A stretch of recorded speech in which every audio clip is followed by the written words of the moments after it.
A few months ago, I talked about my favorite movies of Scooby-Doo. One of those movies is Scooby-Doo 2 Monsters Unleashed. Also, a couple months and nights ago, I watched a fully funded Scooby-Doo stage play with like 25 to 30-year-olds playing the characters. And then one of the recommended was a Scooby-Doo stage play of Scooby-Doo Monsters Unleashed. So the next morning I scrubbed through it to moments that I remember specifically from the movie and thought they were a bit weird. And so a couple months later, again, I decided, let's watch the full thing and just jot down some things that I find interesting and maybe compare the scenes as well. So at the very beginning, when the gang leave the limo and are meeting their fans, instead of Daphne! Hi! We love you! We have you tattooed on our chest! they changed it to Daphne, hi! We love you! Yeah, we have you on our arms. Look! which I think is a great way of censoring it for parents, I guess, because I guess they don't want their kids saying certain things. Even though in the actual movie that was actually shown in theaters and shown to actual kids, it was the chest. I guess it's also good that they cleaned it, because I don't think you want kids ripping their shirts up to show a Daphne on their chest. So they cleaned it up for a stage play and for kids to act in it.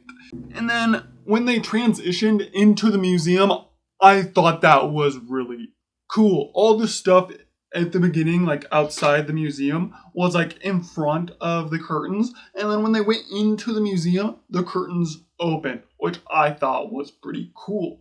Like they managed to use the stage to their advantage and did that, which I thought was pretty good.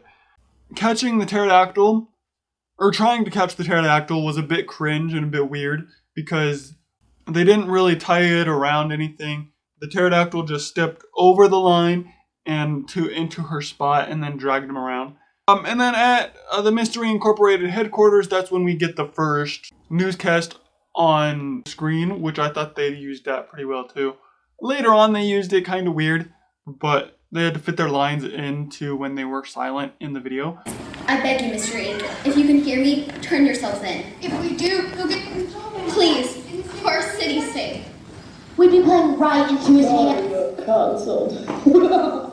And then when Scooby and Shaggy are doing their vow to be great mystery solvers, they delivered that pretty well. Scooby-Doo, raise your right paw. No, your right paw. Scooby-Doo, your other paw. Because in the movie, it's Scooby-Doo, raise your right paw.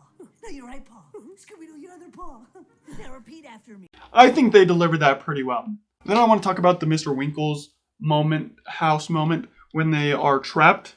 The whole joke there is, you want to buy a box of cookies? Excuse me. Have you heard the good news? Yeah, there's cookies. I think they just wanted to not include the biblical figures in there, or like the Christian folks in there, or whatever they are in the movie. Want to buy a box of cookies? There's cookies. So I think that what they could have done to keep the joke in, they could have had a newsboy in there, and then he could have been like, have you heard the good news? And then Scooby could have still said his line, yeah, there's cookies. I think that could have just been a little bit better if they had just added that to just keep the joke in there. And then we're back to Mystery Incorporated headquarters. This is the moment in the actual movie where they over-sexualized Velma, and they didn't do that for the play, which I'm not surprised that they did. Like I said, it's a stage play, and you don't want to make the high schooler or middle schooler look amazing, so you just threw something on them. So they did that pretty good. They stage played Velma's makeover, which I think they did pretty good on. And that at the faux ghost, I'm surprised they got the actual song.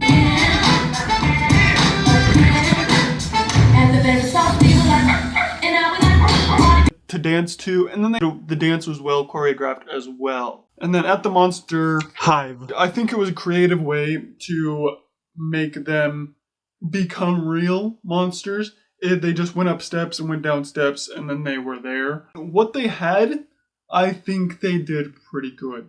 At the treehouse, I wanted to mention, I wasn't expecting them to do the flashback, and I like that. Because the whole point of the flashback is the way of basically defeating the evil masked figure is they play Frisbee, and then having the flashback to Frisbee, it's like, that's the one thing. And then now we're in the final showdown after Fred says, Before exactly that happens. getting captured by the tar monster was a bit strange. Stella! I'm open.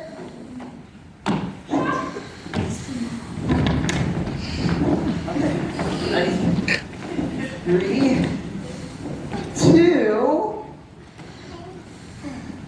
1. Oh god. I feel like that was a bit weird. And then defeating them all in general was kind of weird because they got the fire extinguisher and she just walked around. Fire hydrant? Like frostbite never felt so good. Yeah. No! Stop them! She better be my mascot. So that was a bit weird. And then how they revealed it to be Jonathan was kind of bad, not gonna lie. I mean, I don't know how else you would have done it, but yeah, it was just weird to do that. I mean, like I said, they did the best they could do with it being a stage play, so I can't change that. But then I also like that they changed Ned to Nina, and that they changed the line to we shared makeup tips to make it fit with Nina as a character. Then it wouldn't be as weird as we cuddled. At the end, they got the actual song for the end too, which I also found surprising. So they did a lot of things that I didn't expect. I feel like the main characters should have done their homework and should have watched the movie so they could see how they had to deliver the lines. Like in the beginning when Fred is talking to Heather. Of course, little old Coolsville can solve its problems without us, but we'll always be here to help. The people of Coolsville are the best in the world! Little Poolsville can solve their problems without us, but we'll always be here to help. The people of Poolsville are the best in the world. Then at the manor when Fred says, He stole my thing that I say. He stole my thing that I said. he stole the thing that I said.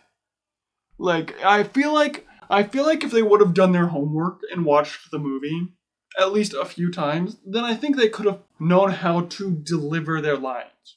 Editing me again. I know they're high schoolers or middle schoolers, so I'm not expecting them to be like the best actors in the world. I'm just saying if they would have just watched the movie, then they could have performed the lines a little bit better. And there was also some technical difficulties where I couldn't hear Velma say some lines.